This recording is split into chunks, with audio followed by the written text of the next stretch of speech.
This is Stephen Foster. I'm the director of the John Hansard Gallery, and this is the occasion of the opening of Live Art on Camera, an exhibition curated by Alice Maude-Roxby for the John Hansard Gallery, and Alice is here with me today. First of all, I'd like to ask you, Alice, this exhibition, which you've been researching very thoroughly over a period of time, forms part of a much longer research project for you, doesn't it? I'd like to talk about that a bit. That's true. I mean, my background is also as someone who's taken photographs of performance for Lisa Watts and Michael Stevenson. And so the project is this side is a kind of historical side, but there's also a kind of hands-on side to this. But it is a very long process, which began really with Gina Panner and looking at the photographs of performances and feeling that an interest to think of them also as images along the lines of someone like Claude Cahun or Cindy Sherman, which seem to exist also as an iconic image outside of purely being documentation of performance. Mm-hmm. And as well as being purely documentation of performance, this exhibition quite specifically focuses on the work of the photographers in their own right, as well as their famous and often seminal photographs of the performances. But they're not all artists or pure photographers. They have a very different relationship to photography within themselves, don't they? I think that's what's been interesting, is that it feels like each person that we have in the show represents a different kind of model, in that we've got the relationship of Anna Mengetta and Hans Breda, which is an incredibly personal one, where Anna Mengetta modelled for Hans Breda's work, and Hans Breda made the photo documentation of her own work. So that's one extreme. And another extreme, perhaps with Carolee Schneemann, where she had a lot of different people taking photographs at the same event who she didn't know, or some might be friends, so that the documentation that came out of that is incredibly varied, and that certain images have been reproduced a lot where others haven't been, through what was available to her. So one of the things that emerges from this research really is that the artist's relationship to the photographer varies enormously. And I suppose the way in which it's most clear that it changes is the amount of control that the artist exerts over the way in which the documentation is made. It would have been great to have had, for example, the photographs of Gina Panner, that seemed to be perhaps the most controlled, I would say. The opposite end of the spectrum with someone like Ute Klophaus and her photographs of Beuys.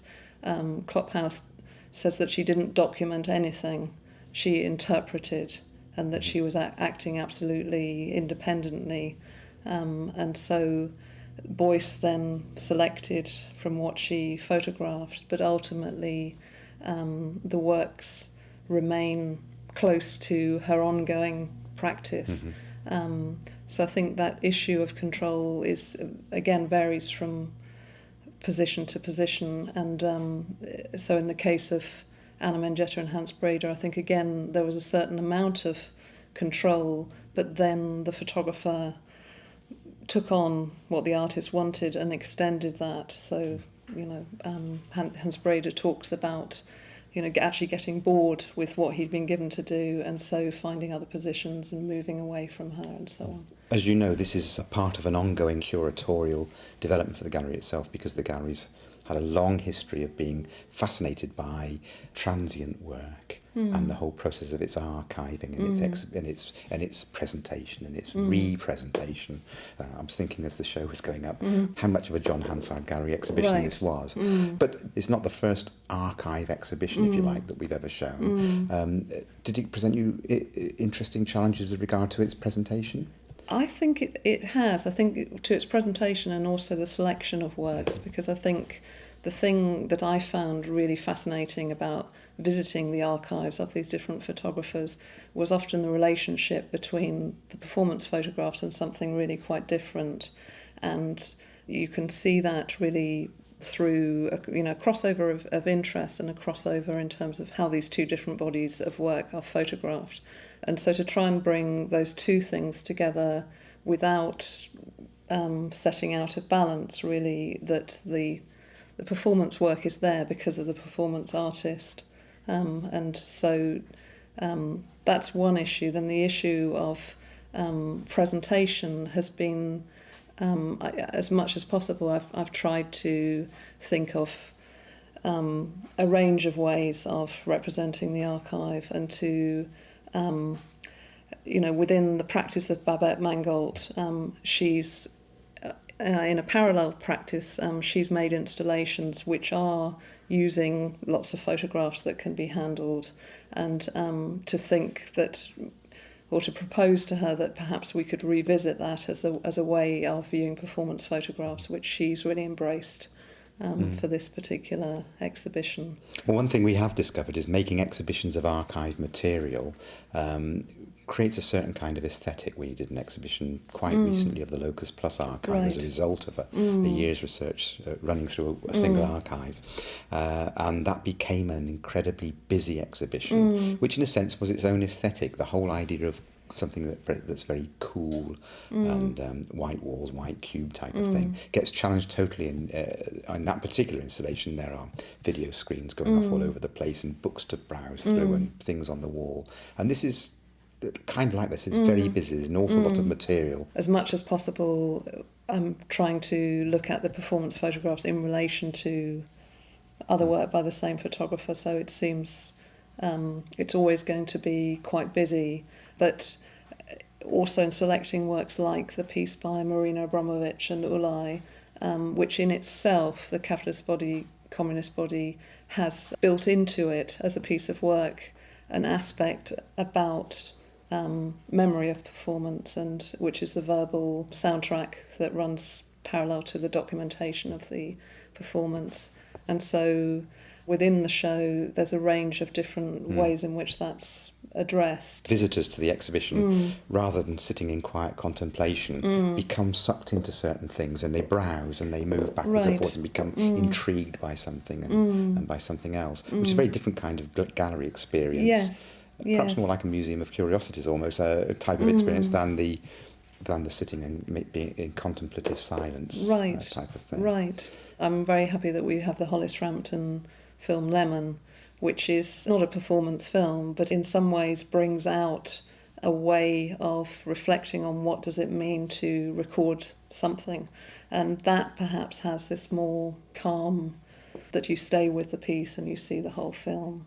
So, yes, it's complicated. So what about selection? The John Hansard Gallery very often has worked with different curators and researchers on big themes. And of course, being a relatively small space, we have to make very select decisions, very often based on curatorial decisions, because very often the exhibition themes are so broad. A real exhibition or a genuine survey would be 10 times the size of it. And this is very much one of those. So could you tell me a little bit about the selection process and how you chose the artists and photographers that you chose? I think, the first thing to say is that it's not representative of everything. There are many people that we could have included that we've had to draw the line with. But I suppose the people that I've selected, as much as possible, have been people who've quite consistently recorded performance or worked with a specific artist.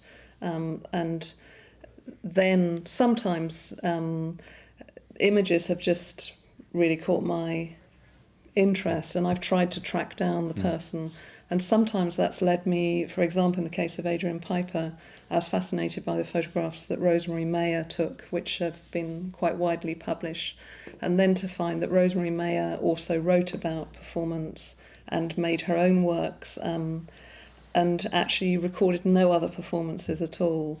And so I suppose the selection process has been based on initially finding photographers like Babette Mangolt, who so extensively recorded different performances, Peter Moore, and then others where I've just really been fascinated by a particular image and have tracked that one photographer down and seen where that's taken me. So it's been a mixture of pragmatics and whim, which is just how good curatorship should be, I think.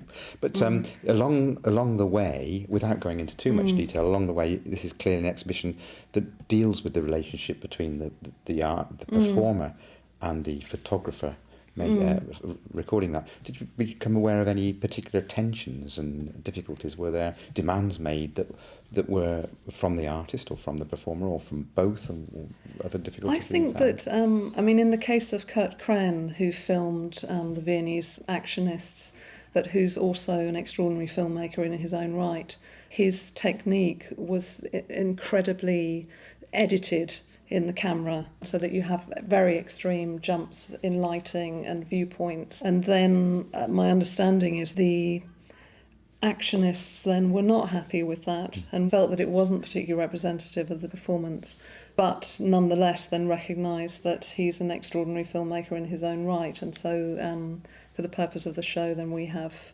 one film which is a performance film and one film which is not performance but shows the same kind of approach to filming. In the case of two creative artists, tensions are bound to exist, aren't they? And as you say, with Hans Breder and Anna Mendieta being partners, obviously made a different kind of relationship altogether. But are these kind of tensions and relationships apparent, do you think, to a casual visitor to the exhibition? I think sometimes they are, I think that anyone looking at the Kurt Kren film, I think would wonder how the artist felt with that as the record. And maybe with the Mengettas there's an intimacy, I don't know. I think that it's difficult to balance out when you know so much about the background to it with what you actually see. But I think, in the case of Babette Mangolt, certainly you see how dedicated she was to the work of recording these different events, and how I'm aware that she often visited one performance over and over to really get a sense of how it should translate into photography. How would you see the position of live art generally, given two things? One, this exhibition spans a period from the mid-50s to the present day, really. Have you seen any great changes over that period, both in terms of live art and its documentation? I think there are huge changes. I think that, for example, the comparison of someone like Uta Klophaus's photographs of Beuys and Hugo Glendinnings's photographs of forced entertainment, or Manuel Vasson's project where he's recording performance purely for the camera. I think that with the Beuys pieces, there's really this sense that it's the photograph is a relic, and that's all that will exist past the event, and that the actions by Beuys were generally not repeated, so there was just this one moment. Whereas with forced entertainment, for example, I'm aware that Hugo is so much part of what they do, and that he's recording pieces which are repeated and which there's less of this sense of urgency. And I think that in visiting him and selecting the work, then he was also showing me how the works were digitally edited, and so that there's less of a sense of having to stick very closely to the moment of the performance, and more of a sense of where these images made today relate to a wider contemporary... So that's partly a conceptual difference, but it's also obviously a technological one. Yes, I think what's interesting is also with the Stuart Brisley piece, where Stuart's revisiting his archive and making a new film, that it's interesting how the still photographs, which are from the 70s, translate into a digital sideshow, pretty much. Yes, that's fascinating. I'm sure people will find it a fascinating exhibition. Thank you very much, Alice.